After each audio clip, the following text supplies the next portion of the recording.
Assalamualaikum warahmatullahi wabarakatuh. Salam dan bahagia. Kami dari kelompok 1 ingin mempresentasikan tentang konsep manajemen perubahan.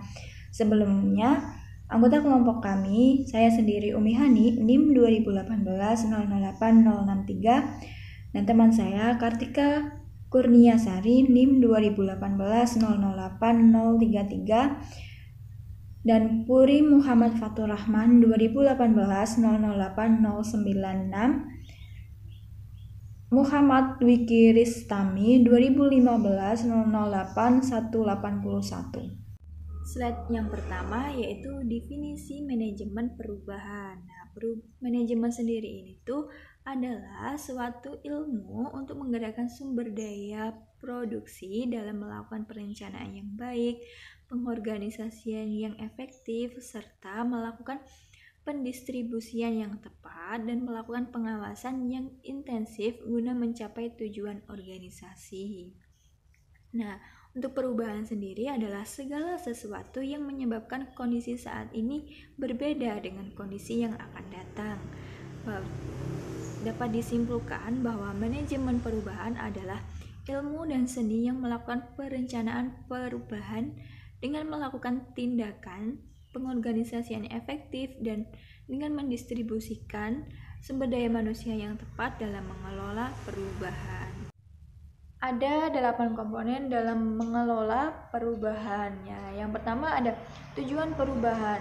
Nah, di sini tuh tujuannya untuk meningkatkan keberlangsungan hidup perusahaan baik jangka panjang maupun jangka pendek. Selain itu, untuk menyesuaikan diri dengan perubahan.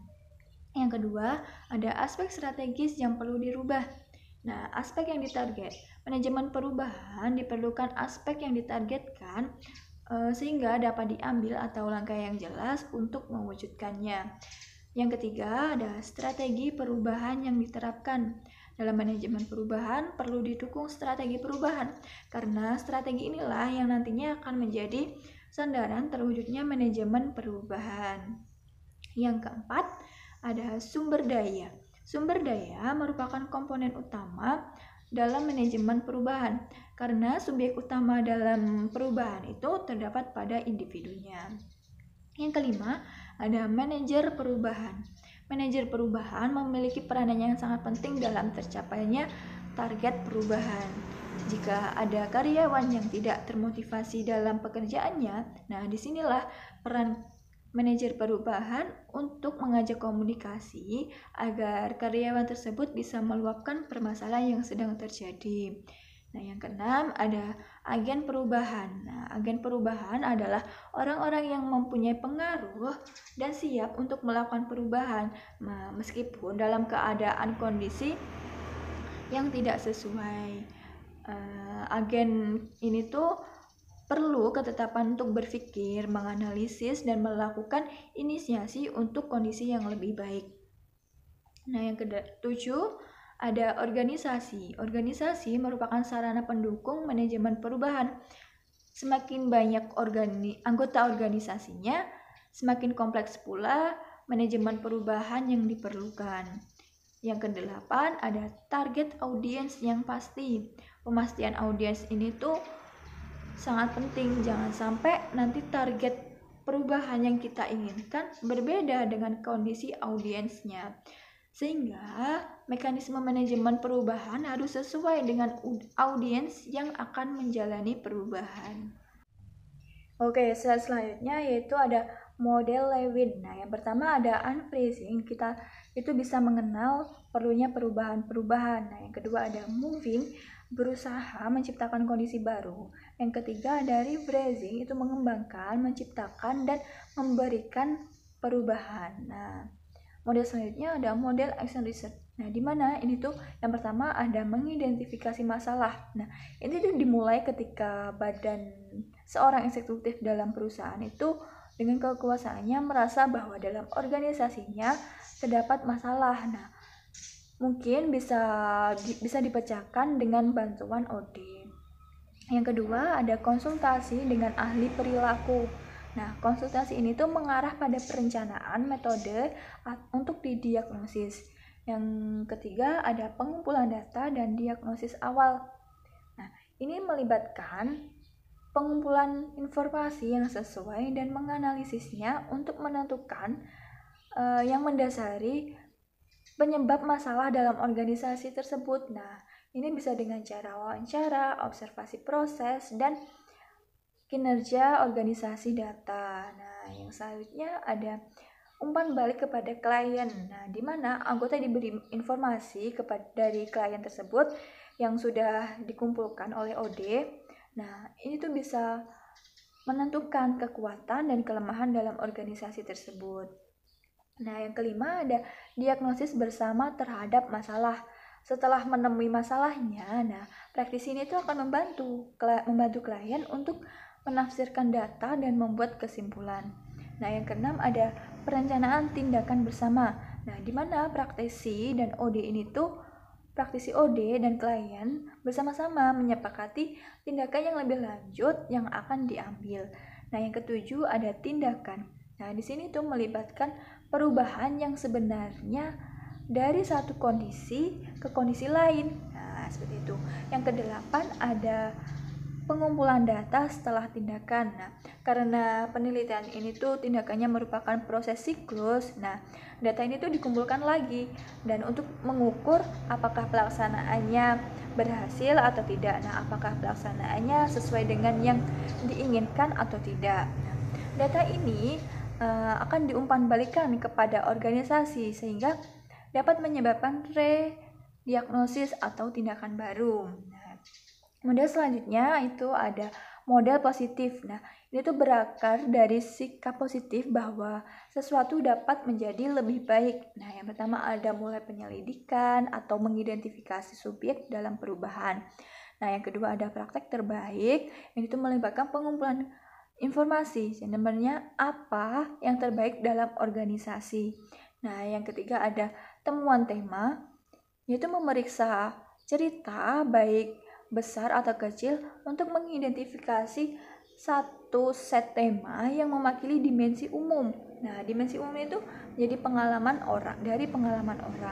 Nah, yang keempat ada membayangkan pilihan masa depan. Nah, anggota memeriksa tema yang teridentifikasi tantangan status quo dan menggambarkan masa depan. Nah, yang kelima merencanakan dan memberikan cara membuat masa depan. Nah, di mana ini tuh praktisi OD menggambarkan kegiatan dan menciptakan rencana yang diperlukan untuk membawa visi di masa depan. Slide selanjutnya yaitu perubahan dalam organisasi. Tidak ada individu atau organisasi yang menyukai perubahan. Namun perubahan itu harus dihadapi dan tidak bisa untuk dihindari.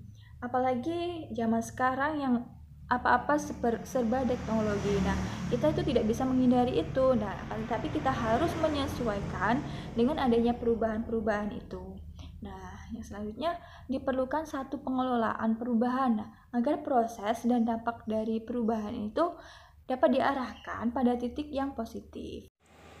Perkenalkan, nama saya Kartika Kurniasari dengan NIM 2018-008033. Di sini saya akan melanjutkan mengenai penjelasan materi selanjutnya, yaitu pada slide 6.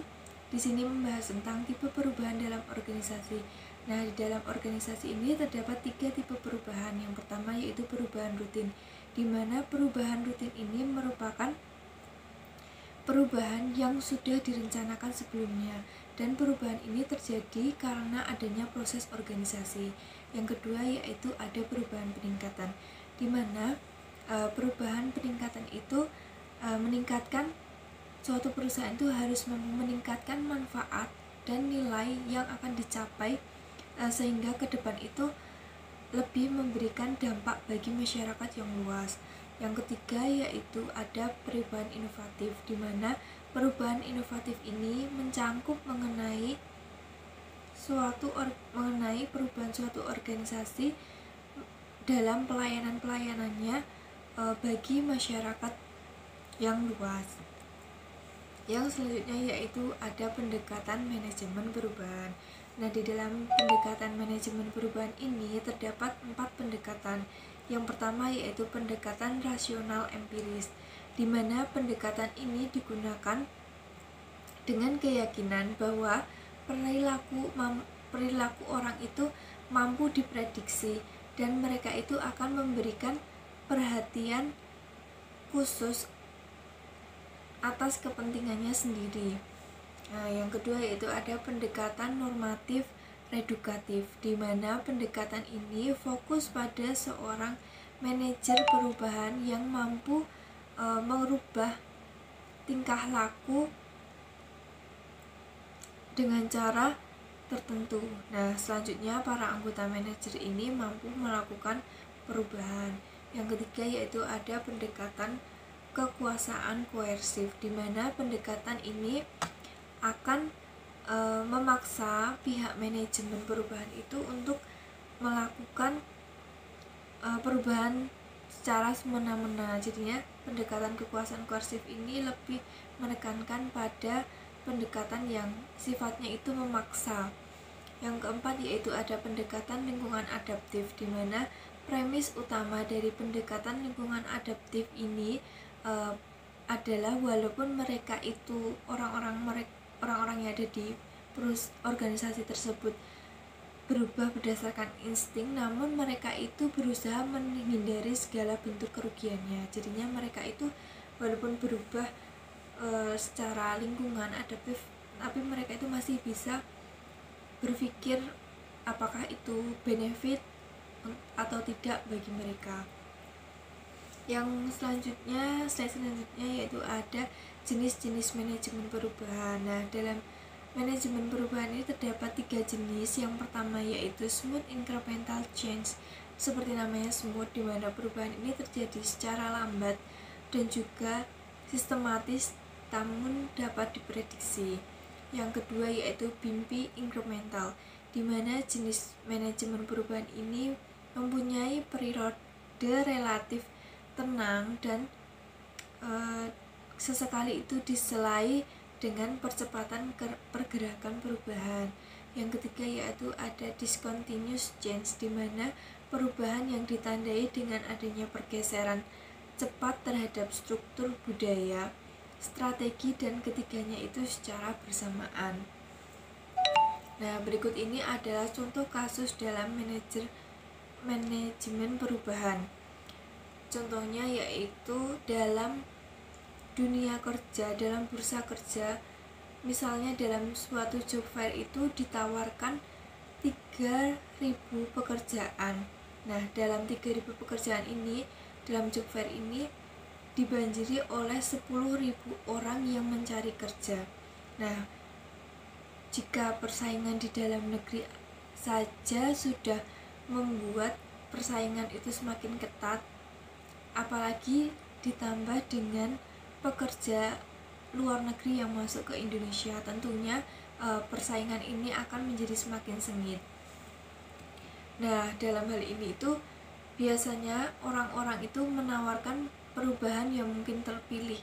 Nah, mereka orang-orang yang terpilih itu adalah orang-orang yang memiliki kemampuan atau skill yang akan dipertahankan dalam dunia kerja. Nah, dalam hal ini itu maknanya perubahan itu bukan lagi merupakan sebuah kebutuhan ataupun pilihan, namun di sini perubahan itu sudah menjadi sebuah keharusan, di mana tanpa perubahan itu tidak ada daya juang untuk terus maju. Jadinya setiap organisasi itu juga harus selalu melakukan perubahan-perubahan, yaitu tadi agar mereka itu tetap maju, tetap mampu bersaing dengan dunia luar. Gitu. Perkenalkan, saya Purimawan Faturrahman dari kelas 6A3 dengan NIM 2018-008096 akan menjelaskan bagian berikut ini. Baik, selanjutnya adalah tahap dalam manajemen perubahan. Yang pertama adalah identifikasi perubahan. Seseorang atau kelompok memerlukan identifikasi untuk melakukan langkah selanjutnya dalam menghadapi perubahan.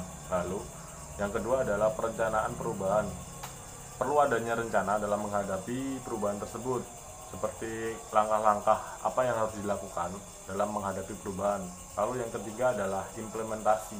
Implementasi ada setelah kita melakukan langkah-langkah tersebut, apakah dalam langkah tersebut adanya timbul masalah atau tidak. Nah, dari situ kita memerlukan monitoring agar semuanya berjalan lancar. Lalu untuk yang keempat ada umpan balik. Pengumpulan data setelah implementasi dilakukan untuk mengevaluasi apa yang perlu diperbaiki ke depannya agar semua dalam menghadapi perubahan yang terjadi itu berjalan dengan baik sesuai dengan rencana kita. Oke, selanjutnya ada tahapan manajemen perubahan dari Hernes 2015. Yang pertama adalah position value atau menentukan posisi strategis, di mana suatu perusahaan menentukan tujuan dan strategi yang diperlukan agar dalam menghadapi perubahan yang terjadi itu bisa dituju dengan baik. Lalu untuk fase yang kedua adalah measure goal atau mengukur tujuan, di mana perusahaan akan mengukur ukuran dan mekanisme dari suatu proses untuk menghadapi suatu manajemen perubahan.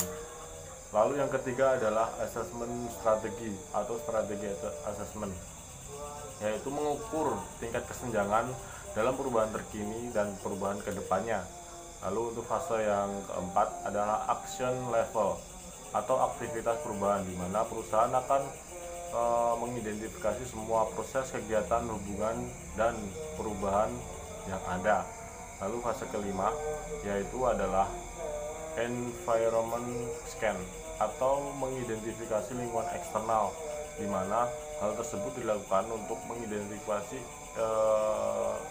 lingkungan eksternal yang dapat mempengaruhi tujuan dari perubahan tersebut.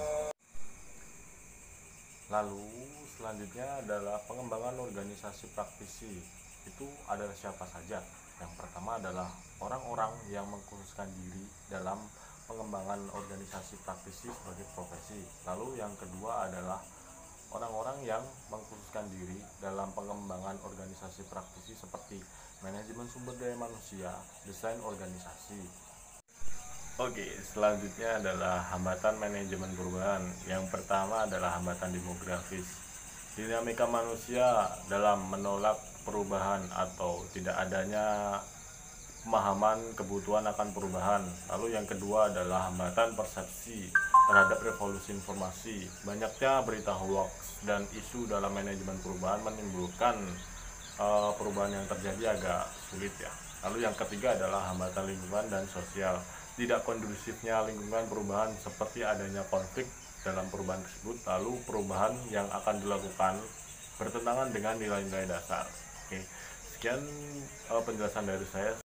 Assalamualaikum warahmatullahi wabarakatuh. Perkenalkan, nama saya Muhammad Diki Ristami, NIM 2015-008-181. Saya dari kelompok 1 akan mempresentasikan slide 16 hingga selesai.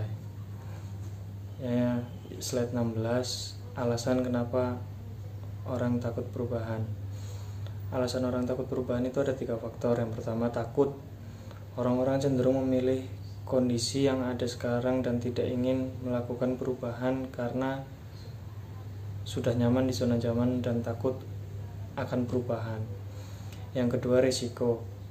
Karena risiko dari perubahan tersebut belum diketahui akan membawa dampak positif atau negatif, sehingga membuat beberapa orang menjadi takut akan perubahan. Yang ketiga itu ada kesulitan dalam menerima perubahan karena harus beradaptasi dengan perubahan tersebut. Ya, karena kesulitannya yang biasanya seperti ini dirubah jadi seperti itu. Ya, seperti itulah contohnya. Slide selanjutnya, kompetisi organisasi yang efektif, praktisi, dan pembangunan.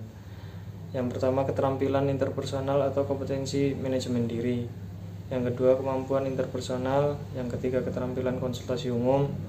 Yang keempat, teori pembangunan organisasi. Slide selanjutnya, pembangunan organisasi profesional praktisi. Yang pertama ada peran posisi profesional pembangunan organisasi.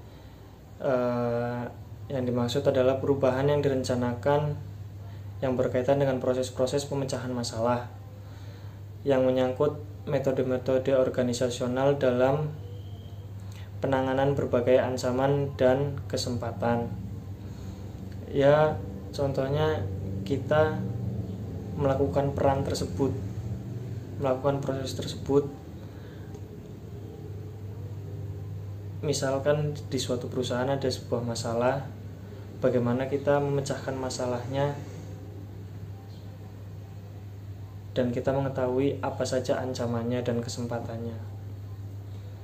Yang kedua ada karir. Karir adalah bertujuan untuk meningkatkan efektivitas organisasi yang berkualitas. Pengembangan bertujuan untuk membentuk sikap dan mental anggota organisasi. Maksudnya yaitu karir itu menentukan kredibilitas kita di sebuah organisasi. Misalkan kita karirnya di organisasi sebagai admin, ya kita harus mengerti sikap sebagai admin, dan kita juga harus punya mental yang baik agar bisa menerima kritik dan saran, atau mungkin ada orang-orang konsumen datang, kita harus tahu bagaimana menyikapinya. Selanjutnya nilai profesional. Nilai telah memainkan peran penting dalam pengembangan organisasi sejak awal. Secara tradisional, profesional pengembangan organisasi telah mempromosikan seperangkat nilai humanistik, termasuk perhatian untuk penyelidikan terbuka, prinsip demokrasi dan kesejahteraan pribadi. Nilai-nilai organisasi yang memanusiakan, meningkatkan keefektivitasannya, dan memelihara lingkungan telah menerima dukungan luas dalam profesi PO, serta peningkatan dorongan dari para eksekutif, karyawan, pemimpin buruh, pejabat pemerintah, dan organisasi global seperti NATO. Selanjutnya etika profesional. Yang pertama ada pedoman etika.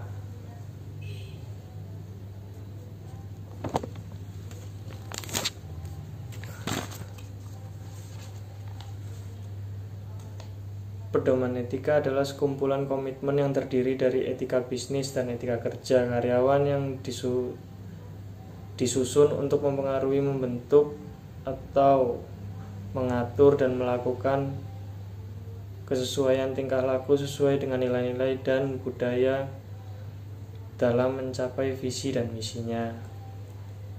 Selanjutnya dilema etika. Suatu situasi yang dihadapi oleh seorang di mana ia harus membuat keputusan tentang perilaku seperti apa yang dapat untuk dilakukannya. Ya, sekian dari saya. Terima kasih.